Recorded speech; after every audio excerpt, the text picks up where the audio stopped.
I'm Janaha Selvaras.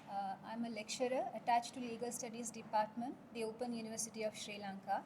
Also, I represent my second hat from the People's Movement for Renaissance. Um, Today, we representing the civil society organizations collective for sustainable development to mark ongoing issue on this crop damage by wild animals and also the arising statements made by ministers and the other sectors in the society. Now, if you see the ongoing issue, this has been labeled as the problem between animals and humans, or farmers and wild animals. So, this is the label and this is the issue that we see in the society today. But how we should address this problem is the concern of us, and that is what we are going to state as our documentation today. Now, this animal and wildlife and this people conflict that we see in the society today is not a new problem. This has been always there in the society. This has been always there. Every time there is a mood come, this got the attention of the local society, also the international society. But this has been treated as a domestic political stance by the previous regime, and that went away. Neither the farmers nor the wildlife benefited from this strategy. So that is why today even we see this as an outcome and an emerging issue in the society. On the one hand, yes, the farmers animal have their rights according to the constitution or the other rights from the environmental laws, that they have right to life, they have right to employment, they have right for nature. This has been ensured. Similarly, there is also other set of laws by domestic laws and international laws that the animals also do have rights that should be protected and that should be ensured. And this is not just a domestic assurance, this has been ensured by the international obligation. Now, Sri Lanka is a party to many international conventions, especially if you take the Biodiversity Convention. Now, what are the outcome of that in your domestic context is the National Environmental Act and this Fauna and Flora Protection Act. So, we have stipulated laws and we have to implement them. You can't simply breach them by killing the animals. That won't just end it as a national problem, that will go to the global attention, because today we are talking of sustainable development, intergenerational equity, climate change, and many countries are opting out climate change litigation. So these are interrelated. No more a problem of a state about environment is that country's problem. This is a transboundary problem. So we have to be very concerned about how are we treating our people and the environment in a very balancing manner. So that is why we say that how the previous regime considered or took their stance in this problem shouldn't be the way the regime that we see today, which has been elected by this majority mandate, should be done. So that is what our concern and which is our displeasure also. This shouldn't be done in this way. Now, why we have a state? If you take the constitution, there is not only a chapter 3 is there, which says about the rights of people.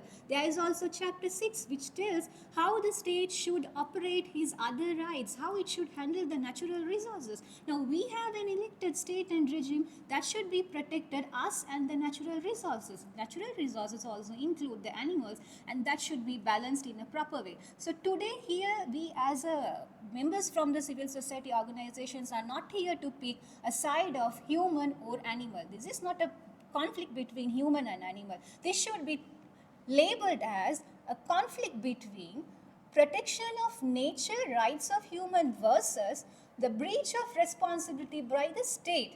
Now, the state should be held accountable for what it has done for the previous past and for the present situation. Now, state is an abstract body. It should carry it away with its past obligation and the present obligation. Now, the elected regime by us also should take a responsibility for that. I think not like the previous governments which use this as just a political stand so that they can sustain in the political situation. The government of NPP should adhere to their policies, which is stipulated in their manifesto or the separate environmental policy codification. So that should be reflected in whatever the statements coming from the representatives of the state or the policies or the action plan, whatever is put forward, so and so. Now, if you take the international world, now there is these global emerging issues like wildlife trafficking.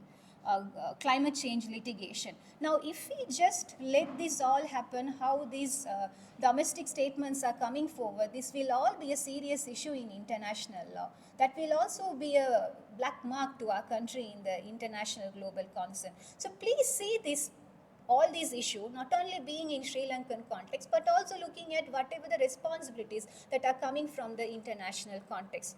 Now state should take a balance of competing interests. Now I say yes, farmers are there, people are there, their problem should be immediately addressed by the state without compromising the rights of animals in this country, because both the rights have been equally guaranteed and implemented in this country. That shouldn't be breached in any of the terms. Now, if you see these conflicting of interest in a social engineering manner in many countries have been addressed in a proper way. Now, you can't tell it is a developing state and we have poverty as an excuse. Now, if you see countries like India, Namibia, they have a strategy to handle this so-called human and this wildlife conflict, or the human and wildlife conflict in the context of agriculture. So that should be implemented in our country. Now you have to work on a plan that how we can compete the interests and how we can ensure the rights of all the people, because we are in an environment that is not only for the humans, that also for the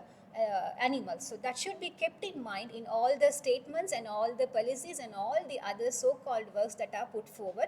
That is our stand. That is what we urge from the state and the regime and the representatives to be mindful about it. And now if you see the Sri Lankan situation, we have a wildlife authority which is not strengthened enough, adequate enough. We can appoint permanent staff members so that they can work on, how to work on this, bridging the gap between people and animal and protecting the agriculture. So there is so many action plans that Sri Lanka can work on. So please see the grassroots and the root cause of this problem. Don't simply label it as human-animal conflict and walk away. You see the root causes, that is the deforestation, the illegal land access, the unsustainable development policies, or by the previous regimes, how they involve these politicians and their so-called family members governing the business entities into cutting the trees and deforestation and fully destroying the forests.